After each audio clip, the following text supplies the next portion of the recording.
What up, it's Chris from Laser Lemon and UpandLoaded.com. EA, Activision, you might have heard of them. They both released some pretty big games recently. EA released Star Wars Battlefront 2, and Activision released Call of Duty World War II. We'll talk about Activision several seconds from now, but EA has been on the defense recently because Star Wars Battlefront 2 is full of loot crates, and loot crates apparently are finally starting to bite this industry in the ass. I hope it continues with every single one of them. Warner Brothers, I'm looking at you. Ubisoft, I'm looking at you. Take-Two, EA, Activision, Blizzard, all of you, I'm looking at you. EA's been getting in some trouble. These loot boxes have finally gotten a little too greedy, apparently. I'm so glad that people are finally starting to get angry about this. Star Wars Battlefront 2 is pretty much a pay-to-win game. You don't level the same way you did in pretty much every multiplayer online shooter from the last 10 years. No, it's tied to star cards, and you can get star cards through loot boxes. Major characters like Darth Vader and Luke Skywalker, Princess Leia, Chewbacca, they are tied behind hours and hours and hours of grinding. In fact, Message Board kind of averaged it out, did the math for us, and they said it's going to be about 40 hours. 40 hours to unlock Darth Vader. 40 hours to unlock Luke Skywalker. You want them both? That's 80 hours. You want to add some Leia, some Chewbacca on that? Let's say it's another 20 or 10 hours, whatever. You're looking at over 100 hours of gameplay. Over 100 hours of gameplay, you know, in the map. Not just cycling through the menus and customizing characters and perks and loadouts. Nah, this is just in the matches, in complete matches, over 100 hours just to get all these characters. And it's not that many characters. And you know that more characters are going to be introduced down the line. And how are you going to get those characters quicker? All you got to do is pay EA. You know, that's all they want, right?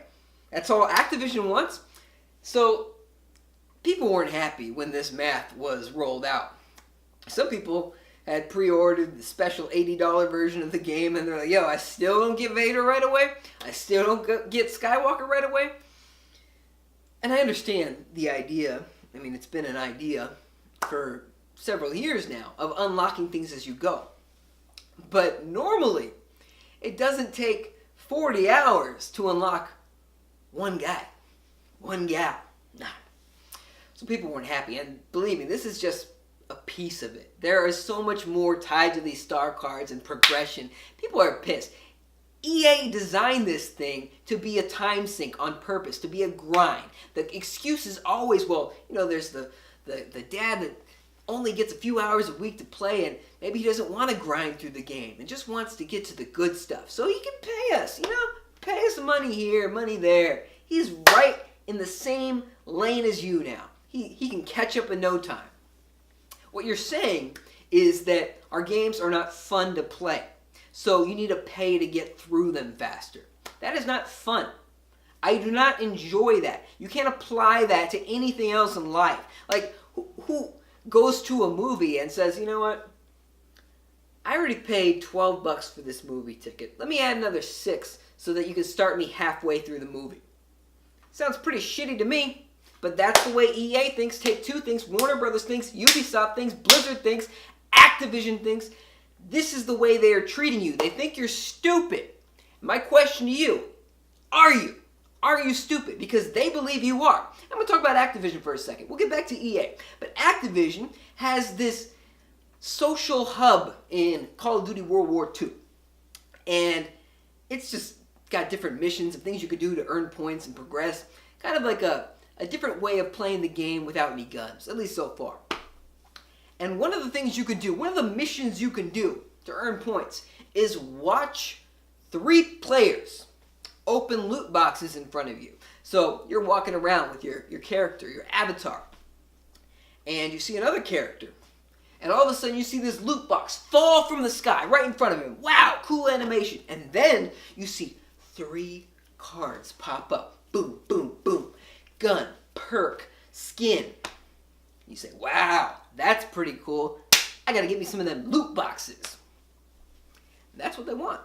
They want you to spend money. Now, supposedly World War II doesn't have any virtual currency yet. You can't pay for the loot boxes yet. I emphasize that because these companies always change things around.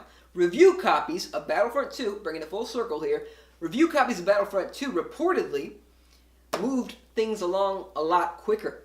You could get Vader and Skywalker 6 times faster, reportedly. 6 times faster.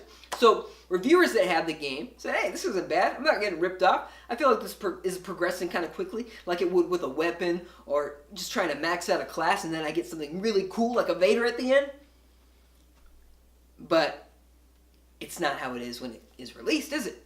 On day one, it takes about 40 hours to get a character. So the reason companies like EA do that, and Warner Brothers does that with Mortal Kombat or Shadow of War, is because they want the reviewers to have a different impression of the game than you will when you buy it day one for $60.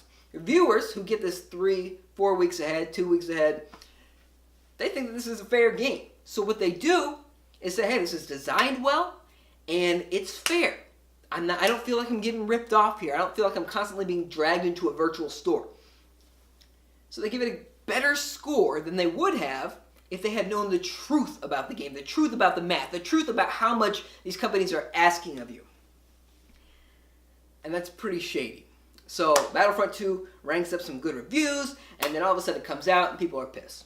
At least the people that pay attention. There are a lot of people that are going to buy this game. A lot of people that will have no idea what's going on, but they'll be wondering, why is it taking 40 hours? And they're not even going to think that. They're just thinking, why can't I play as this character yet? I see this other player playing it, so maybe I should dump money in. That's what EA wants you to think. They want you to go into that thought process. Well, I guess it'll be faster. It's a very cynical way of designing a game, and a very cynical way of looking at your audience. You're treating them like they're morons, and you're manipulating people. You're going after the whales that are going to spend tons of money and keep dumping into these loot boxes. But in the meantime, you are completely ignoring your base. You're completely ignoring the people that have brought you to where you are. That's why EA's comment, as of this point, has about negative 600,000 points on Reddit.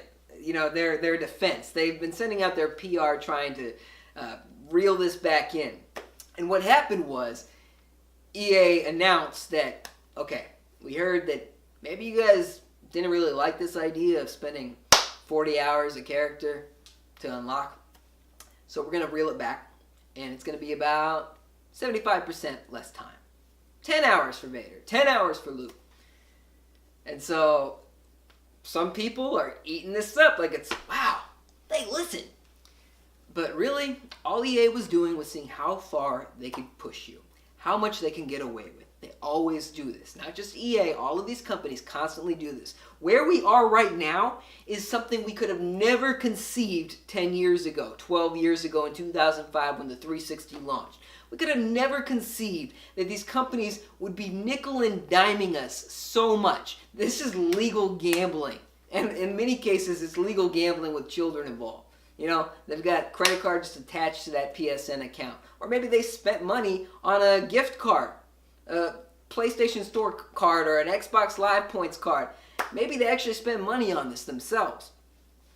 And I don't know. It's really gross at this point. And if you're defending this, I really am upset with you.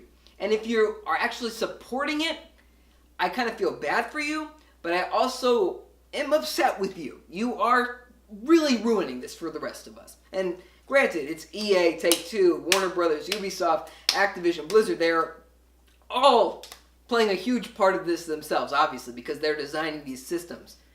But you are supporting them. You are rewarding them. And it's hard, because this game has Star Wars in the title. And, you know, I might play this down the line just to play the campaign. And I'm not going to be paying for it. You know, I'll tell you that. I'll rent it or I'll play it used. But I'm not giving EA money. I'm not supporting this. I'm not supporting practices that actively ruin a hobby I enjoy. And that's the direction we've been going. So I'm really glad that EA's been getting their ass kicked right now.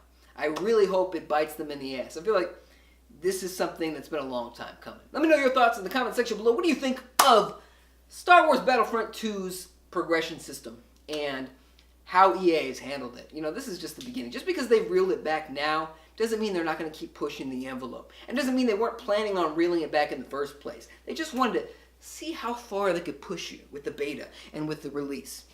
So they've reeled it back. Wait for Battlefront 3 where they push you again. They're going to keep finding ways. Believe it. Believe it. thoughts, comment below. Subscribe for more if you haven't already. Hey, I'll see you next time.